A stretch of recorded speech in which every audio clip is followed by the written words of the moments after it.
ಇದು ಸಚಿವ ಜಮೀರ್ ಅಹಮದ್ ಖಾನ್ ಪುತ್ರನ ಸಿನಿಮಾ ಸುದ್ದಿ. ಸಿನಿಮಾದ ಡ್ರೋನ್ ಟೆಕ್ನಿಷಿಯನ್ ಆತ್ಮಹತ್ಯೆಗೆ ಪ್ರಯತ್ನವನ್ನ ಮಾಡಿದ್ದಾರೆ. 25 ಲಕ್ಷದ ಡ್ರೋನ್ ಪುಡಿಯಾಗಿದೆ. ಪರಿಹಾರ ಸಿಗದೆ ಈಗ ಆತ್ಮಹತ್ಯೆಗೆ ಪ್ರಯತ್ನಿಸಿದ್ದಾರೆ ಟೆಕ್ನಿಷಿಯನ್. ಸಚಿವ ಜಮೀರ್ ಅಹಮದ್ ಖಾನ್ ಅವರ ಪುತ್ರನ ಸಿನಿಮಾಗೆ ಸಂಬಂಧಪಟ್ಟ ಹಾಗೆ ಈ ಒಂದು ಸಿನಿಮಾಗೆ ಡ್ರೋನ್ ಅನ್ನ ಬಳಕೆ ಮಾಡಲಾಗಿತ್ತು. ಆ ಡ್ರೋನ್ ಟೆಕ್ನಿಷಿಯನ್ ಈಗ ಆತ್ಮಹತ್ಯೆಯ ಪ್ರಯತ್ನವನ್ನ ಮಾಡಿದ್ದಾರೆ. ಚಿತ್ರದುರ್ಗದಲ್ಲಿ ಜೈದ್ ಖಾನ್ ನಟನೆಯ ಕಲ್ಟ್ ಶೂಟಿಂಗ್ ಅನ್ನ ಮಾಡುವಂತಹ ಸಂದರ್ಭದಲ್ಲಿ ಈ ಒಂದು ವಿಂಡ್ ಫ್ಯಾನ್ಗೆ ತಗುಲಿ ಡ್ರೋನ್ ಪುಡಿ ಆಗಿದೆ. ಡ್ರೋನ್ ಮಾಲೀಕ ಅದೇ ರೀತಿಯಾಗಿ ಟೆಕ್ನಿಷಿಯನ್ ಆಗಿರುವಂತಹ ಸಂತೋಷ್ಗೆ ಈ ವಿಚಾರಕ್ಕೆ ಸಂಬಂಧಪಟ್ಟ ಹಾಗೆ ಯಾವುದೇ ಪರಿಹಾರವನ್ನ ಚಿತ್ರತಂಡ ಕೊಟ್ಟಿಲ್ಲ. 25 ಲಕ್ಷದ ಡ್ರೋನ್ ಪುಡಿಯಾಗಿದೆ, ಪರಿಹಾರವೂ ಇಲ್ಲ. ಏನ್ ಮಾಡಬೇಕು? ಸಾಲ ಸೋಲ ಮಾಡಿ ತೆಗೆದುಕೊಂಡಿರ್ತಾರೆ. ಆದ್ರೆ ಇದೀಗ ಒಂದ್ ಕಡೆ ಡ್ರೋನು ಇಲ್ಲ, ದುಡಿಯೋದಿಕ್ಕೂ ಆಗದಂತಹ ಪರಿಸ್ಥಿತಿ ಇದೆ. ಇಂತಹ ಸಂದರ್ಭದಲ್ಲಿ ಏನ್ ಮಾಡೋದು ಅನ್ನೋಂತಹ ದಿಕ್ಕು ತೋಚದೆ, ಪರಿಹಾರವೂ ಇಲ್ಲದೆ ಬೇಸರವನ್ನ ಮಾಡಿಕೊಂಡು ಮನೆಯಲ್ಲೇ ನೇಣು ಬಿಗಿದುಕೊಂಡು ಆತ್ಮಹತ್ಯೆಗೆ ಸಂತೋಷ್ ಪ್ರಯತ್ನವನ್ನ ಪಟ್ಟಿದ್ದಾನೆ. 25 ಲಕ್ಷ ಸಾಲ ಮಾಡಿ ಡ್ರೋನ್ ಅನ್ನ ಸಂತೋಷ್ ಖರೀದಿಸಿದ್ದ. ನಿಮ್ಗೆ ಗೊತ್ತಿರುತ್ತೆ, ಈಗಾಗಲೇ ಈ ರೀತಿಯಾಗಿ ಕ್ಯಾಮ್ರಾವನ್ನು ಪರ್ಚೇಸ್ ಮಾಡುವ ಅಥವಾ ಯಾವುದೇ ಒಂದು ರೀತಿಯಾಗಿ ಸ್ಮಾಲ್ ಸ್ಕೇಲ್ ಇಂಡಸ್ಟ್ರಿ ಅವರಾಗಿರ್ಬೋದು, ಅಥವಾ ನಾನು ಒಂದು ಸಣ್ಣ ಅಂಗಡಿ ಹಾಕಬೇಕು, ಅಥವಾ ನಾನು ಒಂದು ಈ ರೀತಿಯಾಗಿ ಕ್ಯಾಮ್ರಾಗಳನ್ನು ತೆಗೆದುಕೊಳ್ಬೇಕು ಅನ್ನುವಂಥವರು ಸಾಲವನ್ನು ಮಾಡಿ ಆ ನಂತರ ಅದನ್ನು EMI ಕಟ್ಕೊಂಡು ಹೋಗೋಣ, ಅದು ನನಗೆ ಸಾಕಷ್ಟು ರೀತಿಯಾಗಿ ಹಣ ಬರುತ್ತೆ ಅಂತ ಅಂದ್ಕೊಂಡಿರ್ತಾರೆ. ಈಗ ಡ್ರೋನೇ ಇಲ್ಲ, ಮುಂದೆ ಹೇಗೆ ಅನ್ನುವಂತಹ ಚಿಂತೆಯಲ್ಲೇ ಈತ ಆತ್ಮಹತ್ಯೆಯ ಪ್ರಯತ್ನವನ್ನ ಮಾಡಿದ್ದಾನೆ. ಇದೇ ವಿಚಾರಕ್ಕೆ ಸಂಬಂಧಪಟ್ಟ ಹಾಗೆ ಇನ್ನಷ್ಟು ಡೀಟೇಲ್ಸ್ ಅನ್ನ ಕೊಡೋದಕ್ಕೆ ನಮ್ಮ ರಿಪೋರ್ಟರ್ ಗಂಗಾಧರ್ ಈಗ ನೇರ ಸಂಪರ್ಕದಲ್ಲಿ ಜಾಯ್ನ್ ಆಗಿದ್ದಾರೆ. ಗಂಗಾಧರ್, ಈಗಾಗಲೇ ಸಚಿವ ಜಮೀರ್ ಅಹಮದ್ ಖಾನ್ ಪುತ್ರ ಜೈದ್ ಅವರ ನಟನೆಯ ಕಲ್ಟ್ ಸಿನಿಮಾದಲ್ಲಿ ಯಾವಾಗ ಈ ಒಂದು ಘಟನೆ ಆಗಿರೋದು, ಚಿತ್ರತಂಡದವರು ಏನ್ ಹೇಳ್ತಾರಂತೆ, ಜೊತೆಗೆ ಈಗ ಈತನ ಒಂದು ಸ್ಥಿತಿ ಯಾವ ರೀತಿಯಾಗಿದೆ, ಡಾಕ್ಟರ್ಸ್ ಏನ್ ಹೇಳ್ತಾರೆ? ನವಿತಾ ಜೈನ್, ಇದೇ ತಿಂಗಳ 21ನೇ ತಾರೀಕು ಚಿತ್ರದುರ್ಗದಲ್ಲಿ ಒಂದು ಕಲ್ಟ್ ಚಿತ್ರದ ಅಂದ್ರೆ ಸಚಿವ ಜಮೀರ್ ಅಹಮದ್ ಪುತ್ರ ಆಗಿರುವಂತಹ ಜೈದ್ ನಟನೆಯ ಕಲ್ಟ್ ಚಿತ್ರದ ಒಂದು ಶೂಟಿಂಗ್ ನಡೀತಾ ಇತ್ತು. ಅದನ್ನ ಒಂದು ಡ್ರೋನ್ ಮೂಲಕ ಚಿತ್ರೀಕರಣ ಮಾಡುವಂತಹ ಸಂದರ್ಭದಲ್ಲಿ ಅಲ್ಲಿ ಫ್ಯಾನ್ಗೆ ತೆಗಲಿ ಅದು ಏನೋ ಒಂದು ಡ್ಯಾಮೇಜ್ ಆಗಿರುವಂತದ್ದು. ಆದ್ರೆ ಈ ಸಂತೋಷ್ ಅಂತ ಟೆಕ್ನಿಷಿಯನ್, ಡ್ರೋನ್ ಟೆಕ್ನಿಷಿಯನ್ ಏನಿದ್ರೆ ಆತ ಅದನ್ನ ಬಳಕೆ ಮಾಡ್ತಾ ಇದ್ದಂಥದ್ದು.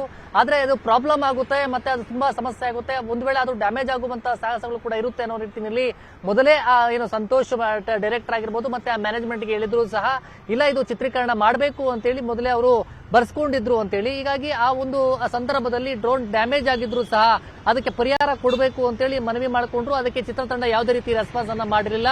ಜೊತೆಯಲ್ಲಿ ಏನು ವಿಡಿಯೋ ರೆಕಾರ್ಡ್ ಮಾಡಿರುವಂತಹ ಫುಟೇಜ್ ಅನ್ನ ಕೊಡುವಂತೆ ಅವರು ತುಂಬಾ ಒತ್ತಡವನ್ನ ಹಾಕ್ತಾ ಇದ್ದಾರೆ ಅಂತೇಳಿ. ಇದರಿಂದ ನೊಂದು ಅಂದ್ರೆ ಆ ಡ್ರೋನ್ ಸುಮಾರು 25 ಲಕ್ಷ ಅದಕ್ಕೆ ಸಾಲ ಮಾಡಿ ಈ ಮೂಲಕವಾಗಿ ಆ ಡ್ರೋನ್ ಅನ್ನ ಹಾಕೊಂಡಿದ್ರು. ಮತ್ತೆ ಈ ಟೆಕ್ನಿಷಿಯನ್ ಸಂತೋಷ್ ಏನಿದ್ದಾರೆ ಆತ ಕೇವಲ ಈ ಒಂದು ಕಲ್ಟ್ ಚಿತ್ರ ಅಲ್ಲ, ಸಾಕಷ್ಟು ಸಿನಿಮಾಗಳಿಗೆ ಡ್ರೋನ್ ಮೂಲಕವಾಗಿ ಚಿತ್ರೀಕರಣ ಮಾಡುವಂತದ್ದು. ಮತ್ತೆ ದಿನಕ್ಕೆ ಸುಮಾರು ಒಂದು 25,000 ರೂಪಾಯಿ ಅಂತೆ ಅದನ್ನ ಮಾತಾಡಿಕೊಂಡು ಈ ರೀತಿ ಒಂದು ಚಿತ್ರೀಕರಣ ಮಾಡುವಂತ ಕೆಲಸವನ್ನ ಈತ ಸಂತೋಷ್ ಮಾಡ್ತಾ ಇದ್ದ ಅಂತೇಳಿ. ಆದ್ರೆ ಈ ಒಂದು ಸಂದರ್ಭದಲ್ಲಿ ಅಂದ್ರೆ ಈ ಒಂದು ಚಿತ್ರೀಕರಣ ನಂತರ ಮನೆಯಲ್ಲಿ ಬಂದು ಆ ಒಂದು ಕಡೆ ಡ್ರೋನು ಇಲ್ಲ, ಡ್ಯಾಮೇಜ್ ಆಗಿದೆ, ಮತ್ತೆ ಸಾಲ ಮಾಡುವಂತಹ ಹಣವನ್ನು ಕೂಡ ಪರಿಹಾರವಾಗಿ ಚಿತ್ರತಂಡ ಕೊಟ್ಟಿಲ್ಲ ಅಂತೇಳಿ ಮನನೊಂದು ಮನೆಯಲ್ಲಿ ನೇಣು ಬಿಗಿದುಕೊಂಡು ಆತ್ಮಹತ್ಯೆಗೆ ಯತ್ನ ಮಾಡುವಂತಹ ಸಂದರ್ಭದಲ್ಲಿ ಕುಟುಂಬಸ್ಥರು ಕೂಡಲೇ ನೋಡಿಕೊಂಡು ಆಸ್ಪತ್ರೆಗೆ ದಾಖಲು ಮಾಡಿಕೊಂಡಿರುವಂತದ್ದು. ಆಸ್ಪತ್ರೆಯಿಂದ ಸ್ಟೇಷನ್ಗೆ ಮೆಮೊ ಬಂದಿದೆ. ಆ ಬಳಿಕ ಪೊಲೀಸರು, ಮಾಗಡಿ ರೋಡ್ ಪೊಲೀಸರು ಒಂದು NCR ದಾಖಲು ಮಾಡಿಕೊಂಡು ಆ ನಂತರ ಸ್ಟೇಟ್ಮೆಂಟ್ ಅನ್ನ ಪಡ್ಕೊಂಡಿದ್ದಾರೆ. ಆ ಸಂದರ್ಭದಲ್ಲಿ ಗೊತ್ತಾಗಿದೆ ಇದು ಕಲ್ಟ್ ಚಿತ್ರದ ಸಂದರ್ಭದಲ್ಲಿ ತನ್ನ ಡ್ರೋನ್ ಕ್ಯಾಮೆರಾ ಅದು ಡ್ಯಾಮೇಜ್ ಆದಂತಹ ಹಿನ್ನೆಲೆಯಲ್ಲಿ ಪರಿಹಾರ ಕೊಟ್ಟಿಲ್ಲ. ಹೀಗಾಗಿ ಅವರಿಗೆ ಯಾರು ಕೂಡ ರೆಸ್ಪಾನ್ಸ್ ಮಾಡ್ತಾ ಇಲ್ಲ ಅಂತೇಳಿ ಈಗ ಮಂಗಳವಾರ ಅಂದ್ರೆ ಅವರು ವಿಚಾರಣೆ ಬರೋಕೆ ಕೂಡ ಪೊಲೀಸರು ಒಂದು ಸೂಚನೆಯನ್ನ ಕೊಟ್ಟಿದ್ದಾರೆ. ಈಗ ಡೈರೆಕ್ಟರ್ ಆಗಿರ್ಬೋದು, ಮ್ಯಾನೇಜ್ಮೆಂಟ್ ಆಗಿರ್ಬೋದು, ಅವರು ಕೂಡ ಮಂಗಳವಾರ ಬರೋದಾಗಿ ಹೇಳಿದ್ದಾರೆ. ಈ ಒಂದು ವಿಚಾರಕ್ಕೆ ಸಂಬಂಧಪಟ್ಟಂತೆ ಗಂಭೀರವಾದಂತಹ ಆರೋಪವನ್ನ ಮಾಡ್ತಾ ಇರುವಂತದ್ದು. ಇಂತಹ ಘಟನೆ ಆದ್ರೂ ಸಹ ಎದುವರೆಗೂ ಕೂಡ ಯಾರೊಬ್ಬರು ಕೂಡ ರೆಸ್ಪಾನ್ಸ್ ಮಾಡ್ತಾ ಇಲ್ಲ ಅಂತೇಳಿ ಸದ್ಯ ಈ ಬಗ್ಗೆ ಘಟನೆಗೆ ಸಂಬಂಧಪಟ್ಟಂತೆ ಪೊಲೀಸರು ಕೂಡ NCR ದಾಖಲು ಮಾಡಿಕೊಂಡು ಒಂದು ತನಿಖೆಯನ್ನ ಮಾಡ್ತಾ ಇರುವಂತದ್ದು. ನವಿತಾ ಜೈನ್, ಈಗ ಗಂಗಾಧರ್, ಏನಾದ್ರೂ ಅಗ್ರಿಮೆಂಟ್ ಆಗಿತ್ತಾ ಇಲ್ಲಿ? ಹೇಗಂತ ಹೇಳಿದ್ರೆ ಕೆಲವೊಂದು ಸಂದರ್ಭದಲ್ಲಿ ಅಗ್ರಿಮೆಂಟ್ ಮಾಡ್ಕೊಂಡಿರ್ತಾರೆ, ಏನೇ ಆದ್ರೂ ಕೂಡ ಇದರಲ್ಲಿ ಏನಾದ್ರೂ ಹಾನಿ ಆದ್ರೆ ಅದಕ್ಕೆ ನಮಗೆ ಸಂಬಂಧ ಇಲ್ಲ ಅನ್ನುವಂತಹ ವಿಚಾರಗಳನ್ನ ನಾವು ಗಮನಿಸ್ತಿರ್ತೀವಿ. ಸೊ ಇಂತಹ ಒಂದು ಘಟನೆ ಆದಾಗ ಏನಾದ್ರೂ ಅಗ್ರಿಮೆಂಟ್ ಆಗಿತ್ತಾ, ಅಥವಾ ಏನಾದ್ರೂ ಹಾನಿ ಆದ್ರೆ ನಾವು ಕೊಡ್ತೀವಿ ಅಥವಾ ಕೊಡಲ್ಲ ಅನ್ನುವಂಥದ್ದು ಏನಾದ್ರೂ ನಡೆದಿತ್ತಾ ಇಲ್ಲಿ, ಹೇಗೆ?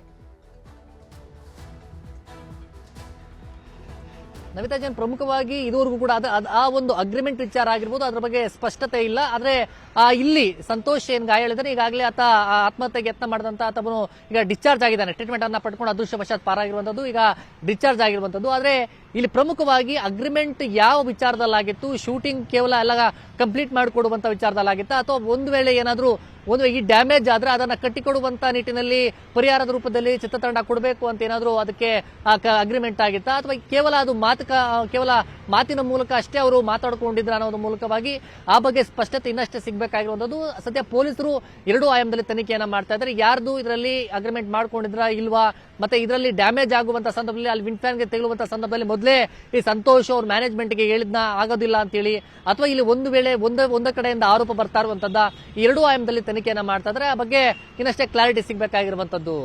ನವಿತಾ ಜೈನ್. Thank you Gangadhar ಡೀಟೇಲ್ಸ್ಗೆ.